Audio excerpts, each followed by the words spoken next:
Welcome back to the channel, everybody. Let's get after it. I talk about mostly the mysteries of lost ancient civilizations and various Such conspiracies. So, for example, there is literally no evidence for how the Egyptians built the pyramids. Yep. There's incredible feats that they did that is completely inexplicable for what we were taught about in school involving the Egyptians. For example, let me give a quick one. There's a statue called the Ramesseum. It was carved from one piece of stone, 1,000 tons. It was moved approximately 150 miles from the known quarry in Egypt. This thing, to put in comparison, that just in 2012, the Los Angeles County Museum of Art moved a 340-ton stone 106 miles. To do so, they had to construct a trailer truck around it that was, get this, 260 feet long, 32 feet wide, Wow. had 44 axles, 196 tires. It cost $10 million and took a year of planning to execute. The thing moved in, and so meanwhile, there's these statues that are twice and even 3 times as heavy, and they were said to be, the Egyptians were said to be a Bronze Age culture, which means their most sophisticated level of tooling was copper-based, which is crap. Like you'll never, they claim, the experts, TM, the archaeologists, TM, and the historians, TM, claim that this surely was how they constructed and these stones. And when these methods and these theorized ideas, how they could have done it when they've been tested a modern times, it's complete crap. It takes forever. It's not feasible. It's not accurate. It's not with the level of precision. And so to anyone listening, like if you actually go down the rabbit hole of lost ancient civilizations, it's abundantly clear that there was something that happened here on Earth they were more advanced than what we were taught about in school, and potentially very advanced, maybe even more advanced than we are today. But that's conspiracy. That's conjecture. I've always thought that. It's they talk about what the religious texts from around the world, that there was a flood, and when you look at 12,800 years ago, there was something called the Younger Dryas climate catastrophe, where there was a rapid end to the last ice age, and the Earth's sea levels rose approximately 420 feet in a relatively short period of time. And since today, half the population around the world lives on or near a coast, it's believed that in ancient times it was even more so because of the resources and ability to travel. And so I think that there's evidence that those flood legends are based on truth, because they extend 5 continents around the world. Hundreds of different cultures talk about a flood that reset them. Even the Egyptians say this, which is so wild. It's so obvious to me at this point that previous civilizations were far more advanced than what we give them credit for. If you look at our civilization right now, if there were to be a great flood and wipe out 90% or even 80% of our civilization to where we're not back to the Stone Age, essentially, those with the knowledge and know-how to pass on the previous civilization's technology, it's not going to be passing on computers and how to build smartphones. It's going to be the basics, things that we're actually going to be able to accomplish. We'll have to build ourselves back up, and the idea that it's a given that we're going to build back up to the same types of technology is absurd. Are you ready for another artifact that seems to defy evolution? This is a giant human footprint found in Cretaceous limestone, and not the only one either. Both were found in the Glen Rose, Texas area in the Biloxi Riverbed. Billy Caldwell made a mold of it, and then the original was lost right after it's on display at the World's Fair. Question: what's a 108 million-year-old giant footprint doing in stone? This is limestone. Scientists will tell you that this is anywhere between 65 to 140 million years old. Limestone's beautiful. Here's a dinosaur print. This is also found in limestone. And if limestone was made or created 65 to 140 million years ago, this dinosaur print lines up just perfectly with the evolutionary idea because, well, we all know that dinosaurs lived 65 plus million years ago. But wait, in the same limestone, actually quite near where this one was found, we have an American lion, a mammal print. In the same limestone this dinosaur print was in. Now here's the interesting thing. If we were to conclude that, well, this isn't a lion print, or this is faked, or both of these were side by side. Now let me ask you this. If you were a crime scene investigator, what would you conclude if you had no bias whatsoever? If you found both of these prints relatively close to one another in the same limestone as purported to be 65 to 140 million years old? Again, I propose the worldwide flood that created the limestone allowed for these two to be together some 4,400 years ago. Archaeology is debunked. Man, there's just too much evidence that shows that not only other animals were around at the time of dinosaurs, but people were around at the time of dinosaurs. I'm really starting to question the age of the Earth, because this whole millions and millions of years old thing, so much of what they tell us is clearly bullcrap. How are we supposed to believe them that the Earth is millions and millions of years old? Could be billions, could be 100 billion years old, could be infinitely old. We have no way of knowing. It's all a guess. They just need to admit that. The rumor everyone's talking about on X is that 15 billionaires have started building bunkers in the last week. You got these people building bunkers all over the world, dude, and like, what is that for? These bunkers built by billionaires to survive the end of the world. It's because, dude, they are preparing to destroy everything. Hold up. Wait a minute. What if they build the bunkers to hide from us? What if it's their doomsday, not ours? I'm not locked in here with you. You're locked in here with me. We build the world based on their suggestions. We simply aren't taking them anymore. We're uncovering it all, and they can't lie much longer. Thousands of farmers are blocking roads with tractors, waving signs, and yelling at politicians. God doesn't make the world this way. We do. Fuck them. I am a huge fan of this theory, and I hope that that's the reason they're building the bunkers, and not because they're fixing to destroy everything. I hope they're just hiding from us because they understand that the jig is up. And there's this object orbiting Earth. It's on NASA's servers, estimated 15 tons. They won't mess with it because it makes no sense to mess with it. You don't know what type of self-defense system or mechanism this thing may have. It's estimated to be there for 13,000 years. And how we get this number is the NSA analyzed a signal from it. A couple of astrophysicists analyzed the signal, and some ham radio operators back in the 50s also got the same signal, all independent, came up with the same translation, decoding of the signal, that it was saying it was from the Epsilon Boötis constellation. Time magazine picked this up in 1960. Then I saw some reports of it following Sputnik, when Russians sent Sputnik to orbit the moon and come back.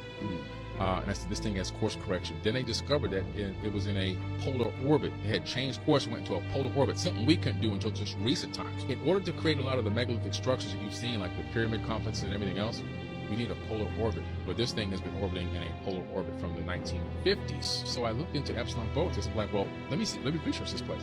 Found out there's something called a void there. This void is called a Boötis void. Michio Kaku, the famous theoretical physicist, talking about it, and he said that in that void, it looks like light's being bent around that area. And he says that we think that it could be a cloaked advanced civilization. The more I dug into it, I realized that the Black Knight satellite is this object that's still orbiting our planet right now. I think it's watching us, and I believe that it's using quantum entanglement to transmit everything in real time, what's going on Earth, back to home base at Boötis. It's a bit far-fetched to make that claim. That's the one thing I don't like about Billy Carson, is he makes a lot of wild claims and states them to be fact, or he believes in them enough that it comes across as if he's stating facts, but it's really just his conjecture, his thoughts and ideas. I do think there's something to that Black Knight satellite, though. I don't think it's a natural rock just floating around, since it changes orbit and is emitting some sort of signal that we've been picking up since the 50s or 60s. It only makes sense that it's something that was put there that's got some sort of technology on it. Hey, if you're enjoying this video, I make a new one just like it every single day. It'd be awesome if you'd hit that subscribe button and come back tomorrow to join me. National security. How about this?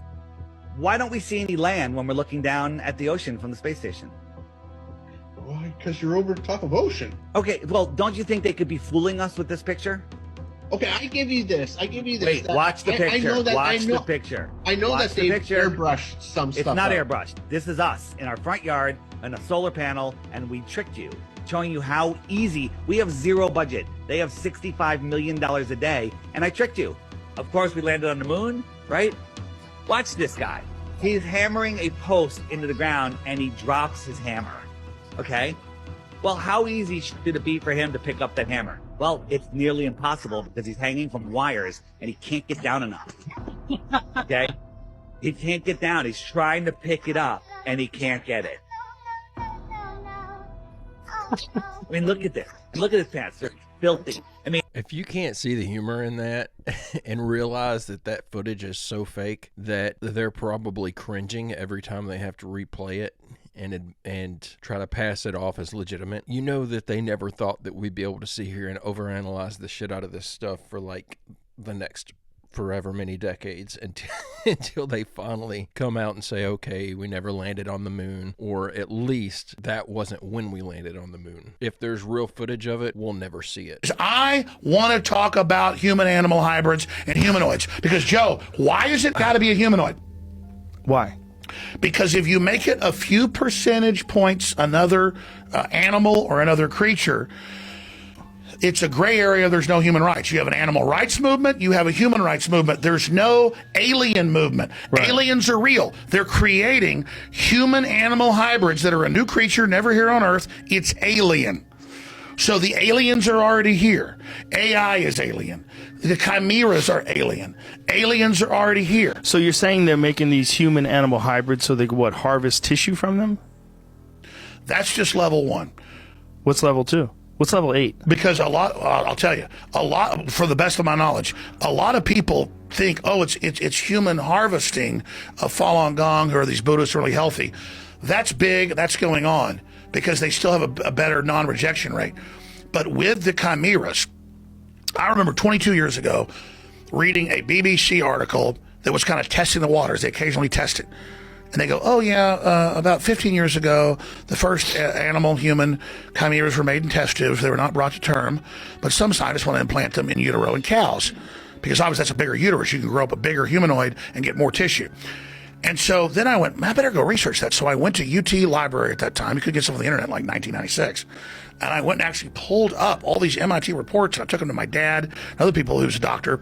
And they go, yeah, that's really crazy. And it was all about how we've got to prepare the public for this because we're going to be able to download their memories and then put it in a new body. This is before Blade Runner. So see, it's not like this is the world's not imitating Blade Runner. Blade Runner is a preparation for what's coming. And they're telling you, more human than human. This is going to be more advanced. This is going to be better. But like everything, like a cell phone or like a vaccine, it's got a Trojan horse. It's got a back door. It's already been tested. It's already been perfected. It's being rolled out. You're not given the real technology. You're not given the real life extension. You're given the crap, Joe. And the Earth is seen as like an egg yolk to give the propulsion power for this new thing that's going to be born. And whether you believe that or not, just like when the new thing meaning artificial intelligence? Beyond that. It's beyond a fusion of artificial intelligence and a whole synthesis of new life forms. Man, he is clearly aware of things I'm not aware of, but so hard to follow sometimes. I feel like his mind goes 1,000,000 miles an hour, and mine goes as fast as 4 tires with nails in them will allow. It is clearly obvious that there's a lot of propaganda in films and stuff like that, and that they are constantly showing us things that they want us to get more comfortable with. Just a good example, that's why there's so much overrepresentation for certain types of relationships on TV right now, because they want us to be more comfortable with it. So they're going to overrepresent that stuff in the media. That's just an example. I'm not stating my opinion on whether or not that's a good thing or a bad thing, because we're not getting into politics here on this channel if we can avoid it. But that's just a clear-cut example. But on the alien-human hybrid thing, this makes me think about the theory that the reason we're being watched by aliens is that they are fascinated with us because we have souls and they don't. And if they're creating these alien-human hybrids, maybe that's the NPCs that are walking around. Maybe they don't have souls because they can't, because they're part alien. Probably not what's happening, but that's what it made me think of, is that theory. So just thought I would throw that out there. I met 12 separate people that told me the same story, which is of seeing someone apparently human who changed into a reptilian figure in front of their eyes and then went back again. And I was turning as I was speaking. And as I turned, all I could hear was, and I turned around and she's holding her chest. She said, my God, I wasn't going to tell you about that. She said, I thought even you would think I'm crazy. And she tells me the story. She said, what happened was she went out one night and she said, I walking through the forest and she saw a light. She said, so I walked through the trees quietly and I looked through where the light was. She said, and there was this ring of people wearing robes. She said, and the person conducting conducting the ritual in his robe was Ted Heath. She said, and standing next to him was a guy called Anthony Barber, who was Heath's Chancellor of the Exchequer. He was Prime Minister at the time this was happening. She had this experience. And she said, I'm looking. I said, I'm shocked, obviously, but I'm looking.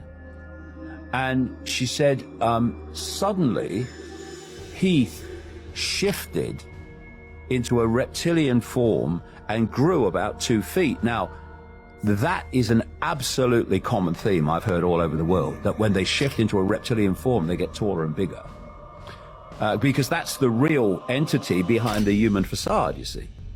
What shocked me more than anything is the rest of the ring didn't react. It was like it was the most natural thing ever. It wasn't like, oh my God, what's that? No, everyone stayed calm, like, oh yeah, this is what happens. That's interesting because they're naming a specific individual and saying this person is a reptilian. I don't know if I believe in this whole shape-shifting stuff. I'm going to have to see somebody actually shape-shift in front of me before I can buy into that. If you live in the West and don't have a bunker, what do you think about this? NATO has warned civilians to prepare for conflict and make sure to have equipment to survive the first 36 hours of what may come. According to the head of NATO Military Committee, Admiral Rob Bauer, it's not a given that we are in peace. And this is why NATO countries are preparing for a conflict with Russia and terror groups. The British government also confirmed that we are in a pre-war era. British Defence Minister Grant Shapps noted that the world could be engulfed by multiple wars involving Russia, China, North Korea, and Iran in the next 5 years. And the NATO has to increase its defense spending to at least 2% of national income. And just a week ago, Sweden's defense officials asked citizens to prepare for war and an end to 210 years of peace. Is this why billionaires are building bunkers? But for ordinary citizens who could barely afford a roof, let alone a bunker, what is their hope? Regardless of the reason why they're building these bunkers, something's coming, and we all need to be preparing for it. We all need to keep our head on a swivel. Make sure you got plenty of food stocked up. Make sure you've got a way to treat water so that you can have clean drinking water, and make sure you have something to protect yourself. Have you heard this insane conspiracy theory that like 6 of the 7 astronauts didn't actually die in the explosion? And people say that they lived on saying that they were their brothers. And they said like 3 of them went on to become professors. 2 of them have the same name. 1 of them actually went by her middle name during the NASA and then lived on with her first name. 2 out of 6, that's 33% of them are twins. Yeah, 33% of astronauts are twins that went on that mission. It seems like a lot of them, suspiciously, are still living happy lives after they supposedly exploded. So that's a very fun rabbit hole to dig into because it's clearly the same people on some of those images as the astronauts. Some of them are using the same names too. If you haven't looked into this, do a little digging. So if there was ever any evidence of the trees being petrified and cut down, this is probably it. This place right here I hunted down. It's called Momo's Wing, and it's in Nevada. For a long time, the location was kept hidden, but it's in the southwest with lots of other petrified-looking old palaces, giants, or beings. Like all my videos, we're going to talk about lots of other things. If there was ever anything that looked like a giant axe still resting on top of a giant tree stump that was cut down, this surely is it. There's lots of places that look like giant petrified tree stumps. We know petrification is a process from cataclysmic events that can happen instantly. Places like Devil's Tower and places all over the world. Also, side note, lots of places around the world have the ominous Devil's title or other similar title, and they all seem to be connected with supernatural events or magnetic anomalies. Also, lots of land masses such as Hawaii that look like they could be giant beings, which they explored in the Moana movie, or just mountains in general that look like they could be old giants, like some of the pictures you see here. So a question one might naturally have is, why were the trees cut down? One theory explores the idea that angels were told to cut the trees down so that the giants would not climb the trees during the flood, although I'm not sure about that one. Could the reason the trees have been cut down tie into why there's no longer bells and the tons and tons of bells that were cracked, destroyed, removed, and no longer exist to clear the atmosphere? Are we looking at a scenario like that with the trees, the giant, oxygenating, life-expanding friends of humanity? It's all a big mystery, but that's what we're here to explore. Speaking of mysteries, on a U.S. mystery conspiracy road trip that you'll be seeing coming soon, one of the places I explored was Mount Rushmore, and I found an even more interesting mystery than the reason I was there. If you explore these pictures, it looks actually like Mount Rushmore is a giant herd of clustered, petrified mammoths. Check it out. Are there any other evidence or mammoths or giant elephants petrified around the realm? Let's take a look. There's one, for example. Also, there's a documentary about uncovering a titan where they go deep into the science of possibly a giant elephant. Clues, reminders, and messages from the past. What do they mean for us still here today? I think one of them is the Dead Sea, which is probably where Sodom and Gomorrah happened, which we've explored recently and talked about how that reset pattern results in instant petrification or beings turning into pillars or mountains or salt. Also, the Dead Sea is the lowest place on Earth, so in connection with portals to the underworlds, when you're floating in the Dead Sea or at the Dead Sea, you're actually closest to the underworld than any other place on Earth. And the reason why the Dead Sea is like that chemically has to do with the sulfuric meteor rain down and things you read about in the Sodom and Gomorrah story, the reset pattern, that also results in the petrification we're talking about. Which also, if you explore places like the Grand Canyon or the Southwest, it looks like they're a bunch of just petrified palaces. Speaking of petrified palaces, we'll close with a really fascinating mystery. The place known as Petra in the Middle East, with literally Petra as the prefix for petrified. Petra meaning the rock, which was also why Peter was named Peter and they called him the Rock. But anyway, Petra ties in with Judgment Day. If you didn't know, there's passages where Jesus, on his return making his way back into the Mount of Olives, it says he'll be in a battle at Idumea and at Bozrah. You can check it out in Isaiah and other Old Testament passages that tie into Judgment Day and the return. It says he fights a battle at Bozrah, where he alone treads the winepress, and his garment is pretty much stained with blood from the battle that he fought alone. It also says where you see here where the palaces of Bozrah will be petrified pretty much, or burnt to a crisp. Where is Bozrah, you might ask? Let's check it out on a map. If you look at Bozrah, seems to be Petra. Speaking of petrified palaces or burnt palaces, that's probably what Petra is. Also in Jordan, the place Bosarea, which is really close to Petra, is just a bunch of rubble. So if Petra does tie in with this prophecy of Bozrah, which it seems like it does, that invokes a whole new mystery about the millennial reign. Where are we really living? By the way, the post-millennial reign theory is not the preterist view. Are we in Satan's little season? We'll be exploring that coming up. In the meantime, ponder what all these messages from the past are really saying. See you next time for more mysteries on The Savage Truth. One thing that I found pretty interesting about this whole concept of the ancient trees being our current mountains, science, for as much credit as you want to give them, talks about that back when dinosaurs roamed the earth, the reason they were so big is there was so much more oxygen here. The planet was over-oxygenated. And so because of the excess oxygen, it allowed things to grow to a massive size. Even bugs were the size of cars and stuff. So according to scientists. So if that were the case, where did all this extra oxygen come from? Maybe it came from all these massive trees. I've known this, but I've never seen this before. This is what a rainbow actually looks like. They are fully circular. It's because the light hits those spheres and the way it reflects comes back to your eyeball, and if you're far enough away you can see the full circle of the rainbow. So what does that have to do with those? Buckle up. This is what happens when you shine a light through a sphere, and this is kind of how we study optics. The light gets focused in a really specific way, and it has to do with phi, the golden ratio, of course. Now you see phi everywhere. You literally can't escape it. It's like a huge twisty storm all around you. It's even in your hand. The easiest way to get this, dude, is to use a pentagram. One of those lines intersected by another line gives you phi, the golden ratio. The pentagon can also express it in its rectangular form. If you use the length of the side and flop it and draw a line up from there, you make another square of the exact same proportion. You can do this for infinity. This is where the cool spiral comes from. The golden ratio is in everything beautiful. That's why the best architecture employs it and the greatest works of art have used it. That spiral is how you perceive perspective. You can only make perspective art if you know that. So now you know why it's in the sphere. Your eye is also a sphere. Regardless of measurement, the phi ratio is always the focal point of a perfect sphere. And that just so happens to be the same angle as the Great Pyramid. The interior of the Great Pyramid also has perfect optical geometry, which indicates a focal relationship between the different bands of light that those shafts are tuned to. If we check out a heat map of the Great Pyramid, you can easily see that this is the case, and it sits perfectly within a nice band of the ionosphere, ironically, all but confirming it uses the electromagnetic spectrum as well. We also know that passing high voltage through a pyramid shapes the discharge in a very specific way.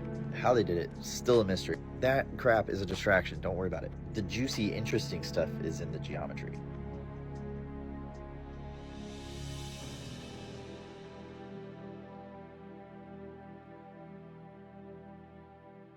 As another good example of someone trying to make a claim for something that I can't quite wrap my head around, but I feel like it's necessary to keep digging into this stuff because I feel like eventually someone has to come out with the right theory of what the pyramids were used for, how they were created, most importantly, what they were for. I think they were some sort of, in my personal opinion, at this point in my studies and stuff, I think that they were probably used as some sort of a energy generating device, whether that was to generate energy to generate electricity or to power crafts that would come there and refuel on the energy or something. Who knows? But that's what I think it was, some sort of an energy device. Hi, I'm Steve Miller. On this particular video, what you're looking at now is a set of balloons just travelling through the air. And you can see it's a bunch of balloons travelling the same direction as the wind. When we start to talk about the jellyfish UFO, the most recent thing that's been seen, on the left you can see the FLIR image, the infrared from the military, on the right a normal video camera of balloons, and you can see that they actually do look very similar. This caught my eye and I thought it must be balloons.